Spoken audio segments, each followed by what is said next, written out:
মণিপুরে সেখানে তারা এই পর্যন্ত 150 জন লোক মারা গেছে কিছুদিনের মধ্যে, এবং সেখানে 50,000 তারা সৈন্য ঢুকিয়েছে যারা ভারতের অন্য রাজ্য থেকে আসে। শিক্ষা প্রতিষ্ঠান বন্ধ করে দিতে, শিক্ষা প্রতিষ্ঠান বন্ধ, ইন্টারনেট বন্ধ, ঠিক বাংলাদেশের যে অবস্থাটা তারা আওয়ামী লীগ করেছিল সেটা মণিপুরে তারা করছে। এবং এই পুরো জিনিসটা ভারতের যেটা কেন হচ্ছে, ভারতকে দেখতে হবে। ওই যে সুকুমারের একটা ছড়া, আমি এটা বলতে খুব ভালোবাসি, যে চর মেরে সে নিজের গালে, কে মেরেছে দেখবে বলে চড়েছে গিয়ে টিনের চালে। তো ভারত তার নিজেকে ধ্বংস করছে তার হিন্দুত্ববাদ দিয়ে। আজকে মণিপুরের যে সমস্যা, যেখানে একটা গৃহযুদ্ধ বা স্বাধীনতা যুদ্ধের ঘোষণা পর্যন্ত এসেছে, সেখানে সংখ্যাগরিষ্ঠ মেইতি জনগণ যারা 53%, যারা হিল পিপল, তাদেরকে বিরুদ্ধে কেন্দ্রীয় সরকার 33% যারা যে হচ্ছে তাদের, সরি আমি উল্টাটা বলছি, যে 53% হচ্ছে মেইতি যারা হিন্দু, যারা 33% হচ্ছে কুকিদেরকে দমন করার চেষ্টা করছে। এবং এই হিন্দুত্ববাদ দিয়ে তাদেরকে এম্পাওয়ার করা হচ্ছে, তাদের জমি জমা, তাদের নারীদের উপর অত্যাচার করা হচ্ছে। ওখানেও তো হিন্দু বনাম হচ্ছে খ্রিস্টান সমস্যা।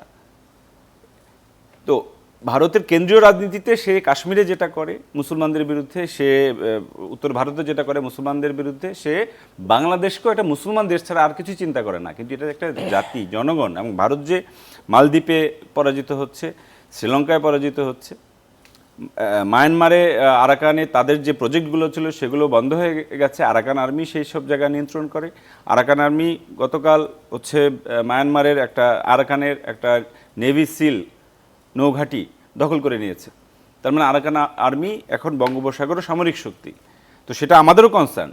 কিন্তু কথাটা হচ্ছে যে এই জিনিসগুলো তো ভারতের বিপক্ষে যাচ্ছে, সে তাহলে কাকে দোষ দিবে? সে যদি বাংলাদেশকে দোষ দেয়, সে যদি চীনকে দোষ দেয়, সে যদি আমেরিকাকে দোষ দেয়, সে যে কাউকে দোষ দিতে পারে। কিন্তু তার মাধ্যমে কি তার সমস্যার সমাধান হচ্ছে? এখন বাংলাদেশের বিষয়টা ভারতের জন্য সমস্যা হয়ে দাঁড়িয়েছে, কারণ ভারত যার উপরে হেলান দিয়ে দাঁড়িয়ে পরাশক্তি ঘোষণা করতো নিজেকে, একটা খুঁটি লাগাতো হেলান দেওয়ার, যে আমার একটা দেশের বাইরে একটা খুঁটি আছে, সেটা ছিল বাংলাদেশ। সেই খুঁটিটা সরে গেছে, ভারত এখন হেলান দেওয়ার জায়গা পাচ্ছে না। তো ওই যে একটা রাষ্ট্রকে আরেকটা রাষ্ট্রের উপরে বা আরেকটা রাষ্ট্রকে নিয়ন্ত্রণ করেই কেন টিকে থাকতে হবে? এইটা ভারতের অভ্যন্তরীণ রাজনীতির সমস্যা, যে তার নিজের ভেতরের সমস্যার সমাধান করতে পারে না বলে সে তার কোম্পানিগুলো, আদানি ধরেন বাংলাদেশে লুণ্ঠন করছে বিদ্যুৎ ক্ষেত্রে, কেনিয়াতে আদানির বিরুদ্ধে আন্দোলন হচ্ছে, আফ্রিকায়, হ্যাঁ, সেখানেও জেনজি ও একটা গণঅভ্যুত্থানের দিকে যাচ্ছে, এবং সেটার একটা অন্যতম টার্গেট হচ্ছে আদানি। তাহলে এই যে তারা যেখানেই যাচ্ছে সেখানেই ব্যর্থ হচ্ছে।